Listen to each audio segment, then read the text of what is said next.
राजा चिंतित सोचता हुआ टहल ही रहा था।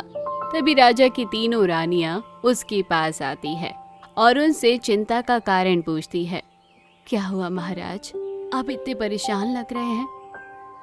महाराज क्या बात है, आप पहले कभी इतने परेशान नहीं दिखे, आज क्यों आपका चेहरा उतरा हुआ है? नहीं, कुछ नहीं है। कहा ना, कोई बात नहीं, जाइए आप लोग यहाँ से। रानियों को बुरा तो लगा राजा का डांटना, पर बिना किसी जवाब के वो अंदर कमरे में चली जाती है। आज महाराज का व्यवहार अच्छा नहीं था। वो महाराज हैं और किसी से परेशान हैं। बाद में वो स्वयं हमें बताएंगे, हम उनकी प्रिय जो ठहरी हैं। तभी राजा विक्रम से मिलने मंत्री आते हैं। प्रणाम महाराज। कहिए मंत्री जी, क्या खबर लाए हो आगे की? महाराज, मुकाबले की तारीख, स्थान आदि का ऐलान कर दिया गया है। मुकाबले की क्या जानकारी है, हमें बताइए। महाराज, मुकाबला आज से 5वें दिन होगा, जिसमें सभी राज्यों की केवल राजकुमारियां और महारानियां ही भाग ले सकती हैं। मुकाबले में कला के साथ साथ बुद्धि बहादुरी की भी परीक्षा होगी। मंत्री जी, आपसे कुछ नहीं छुपा। रानियों की स्थिति ऐसी है कि वो मुकाबले में भाग नहीं ले सकती। पर महाराज, अगर महारानियां मुकाबले में भाग नहीं लेंगी तो सभी यही बोलेंगे कि मुकाबले से पहले ही आपने हार मान ली, हमारा मजाक उड़ाया जाएगा। तो आप ही बताइए मंत्री जी, क्या किया जाए? रानियां सिर्फ ऐशो आराम जानती हैं, उन्हें सिर्फ सुंदर दिखना आता है। वो खुद को संवारना जानती हैं। उनको कला, बुद्धि और बहादुरी से कोई मतलब नहीं। महाराज, मेरे पास एक उपाय है। क्या? हम महारानियों को सिर्फ लोगों से मिलवाएंगे और घूंघट में दासियों को मुकाबले में खड़ा करें तो शायद बात बन जाए। ठीक है, हम ऐसा ही करेंगे। हमारे पास और कोई उपाय भी नहीं। जल्दी से जल्दी तीनों दासियों को तैयार करो मुकाबले के लिए। जी महाराज। मुकाबले की सारी जानकारी रानियों को दी जाती है। रानियां सुनकर खुश होती हैं, पर जैसे ही उनकी जगह दासियां होंगी और ये बताया जाता है तो वो गुस्से से भर जाती हैं और राजा विक्रम के पास जाती हैं। प्रणाम महाराज। कहिए, आप लोग तैयार हैं मुकाबले के लिए? गुस्से में ताने के साथ हमें तो सिर्फ सबको प्रणाम बोलना है, उसमें भी तैयारी करें। आप क्या चाहती हैं? हम राज्य की इज्जत दांव पर लगा दें?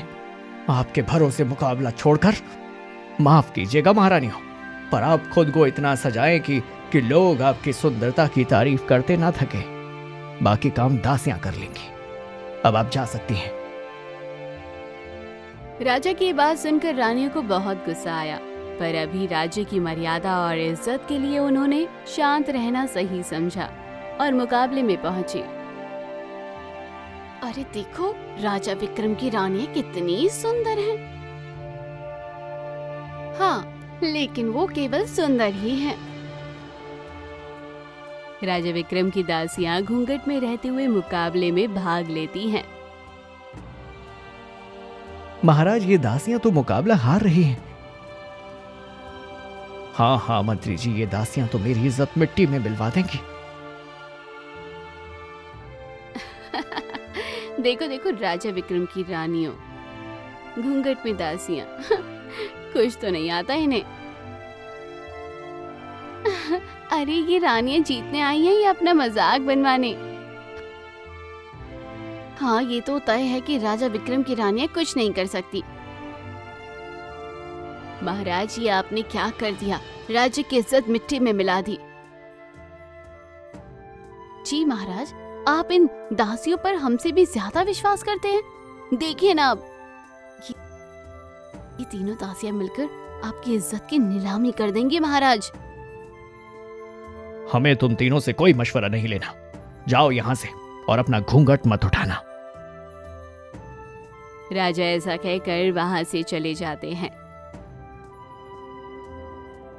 अभी ये सब चर्चा करने का समय नहीं है, अब हमें ही कुछ सोचना होगा। दीदी, हमसे ज्यादा कोई भी अपने राज्य के बारे में नहीं सोचेगा। हमसे समर्पित कोई नहीं है, हमें ही मुकाबले में उतरना होगा।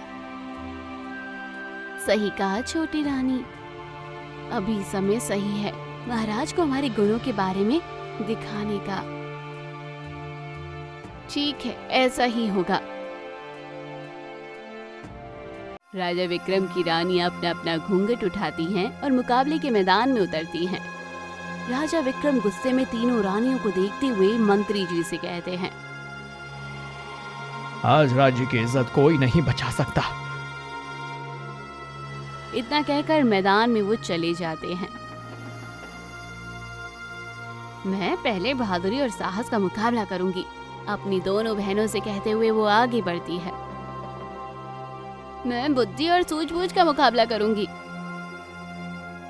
मैं कला और संस्कृति का मुकाबला करूंगी। रानियों के मुकाबले की शुरुआत होती है। रानियों ने अपना हुनर दिखाया और सबको आश्चर्यचकित कर दिया। अरे वाह, राजा विक्रम की रानियों का तो जवाब ही नहीं।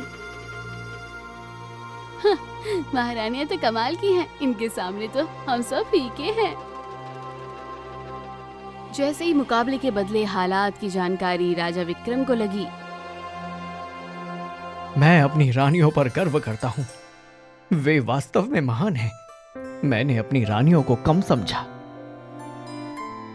मेरी प्रिय रानियों, मैं आपको धन्यवाद देना चाहता हूँ कि आपने मुझे मेरी गलती का एहसास कराया और राज्य की इज्जत बचा ली। महाराज, हम आपकी पत्नियां हैं और राज्य का मान हमारा भी मान है। हमें तो जीतना ही था। आज महारानियों ने साबित कर दिया कि आप महिलाएं कुछ भी कर सकती हैं। जी महाराज, जी महाराज, जी महाराज। और वो सभी खुशी खुशी रहने लगते हैं। कहानी भी यहीं खत्म हुई। कैसी लगी कमेंट बॉक्स में जरूर बताइए। चैनल को अभी तक सब्सक्राइब नहीं किया तो जरूर कर लीजिए।